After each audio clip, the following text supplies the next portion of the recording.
ఆ నియోజకవర్గం ఏపీలో మోస్ట్ పాపులర్ టీడీపీ కంచుకోట లాంటి ఆ సెగ్మెంట్లో ఆ పార్టీ నుంచి 2 సార్లు గెలిచిన నాయకుడి పుణ్యమా అని అది అంత ఫేమస్ అయిపోయింది.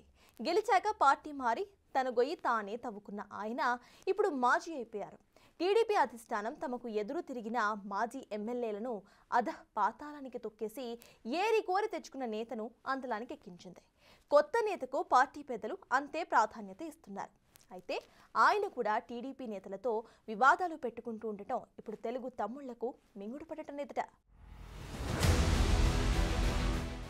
గన్నవరం ఎమ్మెల్యే యార్లగడ్డ వెంకట్రావు వ్యవహార తీరుపై ప్రస్తుతం నియోజకవర్గంలో టీడీపీ నేతలు అసంతృప్తి వ్యక్తం చేస్తున్నారు. గతంలో క్యాడర్ గెలిపించుకున్న వల్లభనేని వంశీ టీడీపీ నుంచి వైసీపీలోకి వెళ్లడంతో అప్పుడు కార్యకర్తలు ఇబ్బందులు పడ్డారు. ఇప్పుడు వైసీపీ నుంచి యార్లగడ్డ టీడీపీలోకి వచ్చారు. వల్లభనేని వంశీపై కసితో టీడీపీ క్యాడర్ యార్లగడ్డను మంచి మెజారిటీతో గెలిపించుకుంది. అయినా కూడా తెలుగు తమ్ముళ్లకు ఇబ్బందులు తప్పడం లేదట.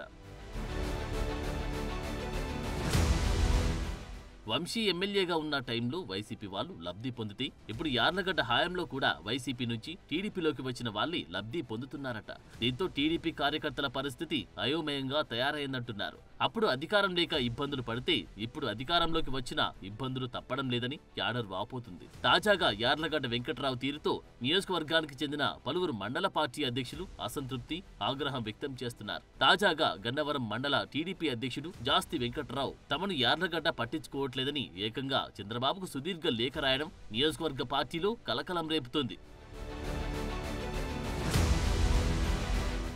యార్లగడ్డ వెంకట్రావు పార్టీలో చేరిన దగ్గర నుంచి ఆయన తీరు పూర్తిగా వివాదాస్పదమవుతుంది. గెలిచే వరకు టీడీపీ కార్యకర్తలు, నేతలతో అంటకాగిన యార్లగడ్డ గెలిచిన తర్వాత వారిని పట్టించుకోకుండా డబ్బు సంపాదనే ముఖ్యంగా వ్యవహరిస్తున్నారట. ఇటీవల సంబంధం లేకపోయినా మైనింగ్ వ్యవహారం అంటూ మంత్రి పార్థసారథి నియోజకవర్గంలో ఆయన వేలు పెట్టడంతో వైసీపీ నేతలకు అనుకూలంగా పనిచేస్తున్నారన్న ఆరోపణలు వచ్చాయి. ప్రభుత్వ పరంగా గన్నవరం నియోజకవర్గానికి ప్రత్యేక కేటాయింపులు జరుగుతున్నాయి. ఇలా అంతా బాగుందనుకుంటున్న సమయంలో ఎమ్మెల్యే యార్లగడ్డ టీడీపీకే చెందిన కృష్ణ మిల్క్ యూనియన్ అధ్యక్షుడు చలసాని అంజనేయులను టార్గెట్ చేసుకున్నారు. ప్రస్తుతం విజయవాడ తూర్పు ఎమ్మెల్యే గద్దె రామ్మోహన్ రావుపై యార్లగడ్డ బాణాలు ఎక్కుపెడుతున్నారు. గతంలో గన్నవరం నియోజకవర్గానికి ప్రాతినిధ్యం వహించిన గద్దె రామ్మోహన్ తనకు తెలియకుండా తన నియోజకవర్గ వ్యవహారాల్లో తలదూర్చుతున్నారని విమర్శలు గుప్పిస్తున్నారు. మరోవైపు ఎమ్మెల్యే గద్దె రామ్మోహన్ కూడా ముఖ్యమంత్రికి సన్నిహితుడే కావడంతో ఈ విషయంలో ఎవరికి సర్ది చెప్పాలో తెలియక టీడీపీ నేతలు తలలు పట్టుకుంటున్నారట.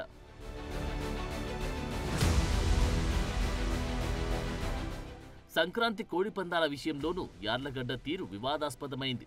అధికారులని, పోలీసులను బెదిరించి ఉమ్మడి కృష్ణా జిల్లాలో ఎక్కడా లేని రీతిలో 18 చోట్ల కోడి పందాలు నిర్వహించి తన అనుచరులతో ఇష్టానుసారంగా డబ్బులు వసూలు చేయించారని ఆరోపణలు వచ్చాయి. నియోజకవర్గంలో టీడీపీ నేతల్ని పట్టించుకోకుండా వైసీపీకి అనుకూలంగా ఉన్న వ్యక్తులకి కాంట్రాక్టు పనులు ఇప్పిస్తున్నారని, వంశీ పేరుతో క్యాలెండర్ వేసిన వారికి కోట్ల రూపాయల పనులు కేటాయింపజేసి వారితోనే చేయిస్తున్నారని, ఇంకా అనేక అంశాలకు సంబంధించి చంద్రబాబుకి టీడీపీ నేతలు ఫిర్యాదులు చేస్తున్నారు. గెలిచిన తర్వాత మంత్రి పదవిపై ఆశ పెట్టుకున్న యార్లగడ్డ విప్ పదవికి పరిమితమయ్యారు. ఆ క్రమంలో తన నియోజకవర్గానికి తానే ముఖ్యమంత్రి అనే రీతిలో వ్యవహరిస్తూ ఇటు పార్టీ నాయకుల్ని, కార్యకర్తలను, ప్రజల్ని ఏమాత్రం పట్టించుకోకుండా ఆర్థిక మూలాలపైనే ఫోకస్ పెట్టారని టీడీపీ నేతలు మండిపడుతున్నారు.